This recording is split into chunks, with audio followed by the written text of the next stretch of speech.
হাসান ফেরদৌস মামুন জাতীয় চলচ্চিত্র পুরস্কার জয়ী একজন অভিনেতা।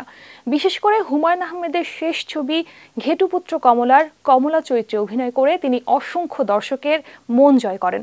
তবে তাদের কতজন জানেন ওই ছবির পর মামুন কোথায় হারিয়ে গেলেন, কেন আলো ঝলমলে সবিজে তাকে চোখে পড়ে না, আমরা জানবো এই প্রতিবেদনে।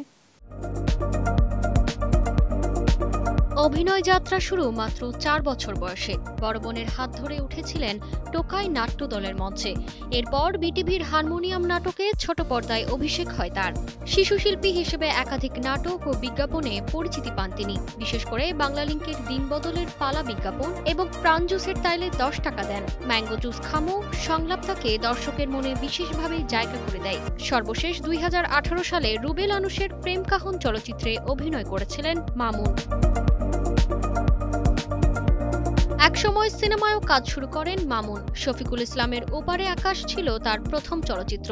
এরপর চন্দ্রগ্রহণ, বন্ধু মায়া লাগাইছে, ভাড়াটে প্রেমিকে অভিনয় করেন। তবে আসল মোড় ঘুরে যায় ঘেটুপুত্র কমলা সিনেমা দিয়ে। অনেকের অডিশন নেওয়ার পর কমলা চরিত্রে তাকে বেছে নিয়েছিলেন হুমায়ূন আহমেদ।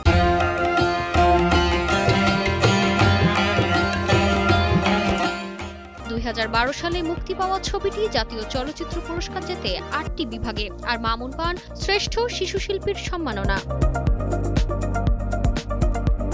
সফল ছিলেন, জুটেছে স্বীকৃতি, কিন্তু একদিন লাইট ক্যামেরা অ্যাকশনের দুনিয়া ছেড়ে দেন মামুন। সময়ের ব্যবধানে বর্তমানে তিনি ব্যস্ত ব্যবসা নিয়ে। মামুনের ভাষায় উপযুক্ত চরিত্র না পাওয়ায় নিজে থেকেই অভিনয় থেকে বিরতি নিয়েছেন। ভালো কাজের সুযোগ এলে আবার অভিনয়ে ফিরতে চান বলেও জানিয়েছেন মামুন।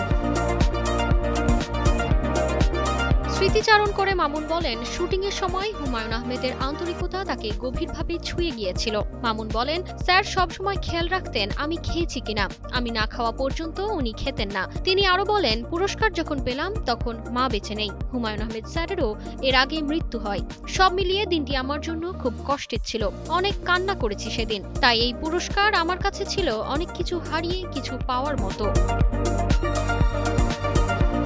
তারতিবা ফারুহী, কালের কণ্ঠ।